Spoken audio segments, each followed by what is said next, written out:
As the front man for Talking Heads, David Byrne is known for being avant-garde, which might make his latest venture a little surprising. He's bringing the classic American color guard from high school marching bands and parades to live musical performances. Contemporary Color was co-commissioned by Toronto's Luminato Festival and the Brooklyn Academy of Music and premieres tonight at the ACC. Richard Crouse had a chance to sit down with David Byrne. Now, when I heard about this project, I assumed that you were someone who in high school went to see the color guard, or it was something that had made a long-time impression on you, and that's why you were revisiting it now. But that's not the case. No, this is also something that I kind of came upon by chance a few years ago when one of the teams, not one of these teams, one of the teams licensed some music that I'd done for a theater piece. And I was curious where it ended up. Right. I saw it and I thought, wow, there's this thing going on all across the continent. What if you kind of added live music to it instead of the pre-recorded music that they normally use? Wouldn't that make an amazing show?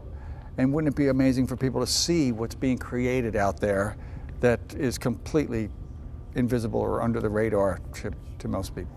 Now, when you look at this, it's part dance, it's part drumline, it's a lot of things all put together. But when I was watching it earlier today, I thought this is almost like folk art. Yes. Would you agree with that? Yes. I've referred to it as kind of a vernacular art form, a performance form. It also partakes a little bit of sports and athleticism and gymnastics and all that. I mean, it's all these different elements that feed into it. Now, I can get the spectacle of it all that appeals to you.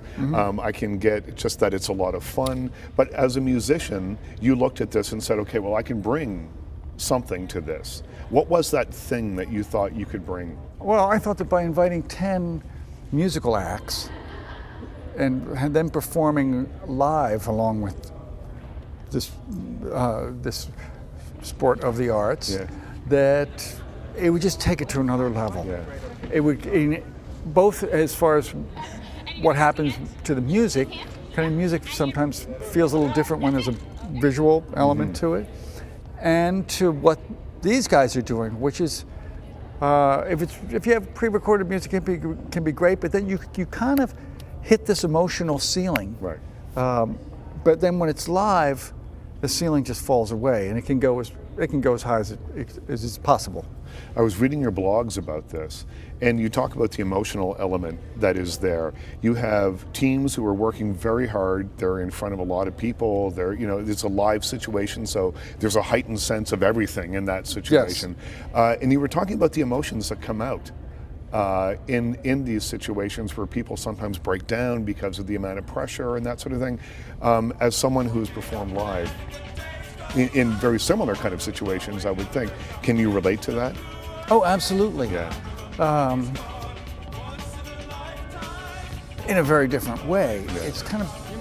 It has happened to me where I've gotten so kind of emotionally involved in one of my own songs where, I'm kind of transported, or I'm kind of on the edge of tears or something like that. And that does happen. How did you choose the artists that are involved here? There's 10 color guards and 10 artists, and it's a wide variety. It's not like you went all hip hop, all rock and roll, all classical. It's a really interesting mix.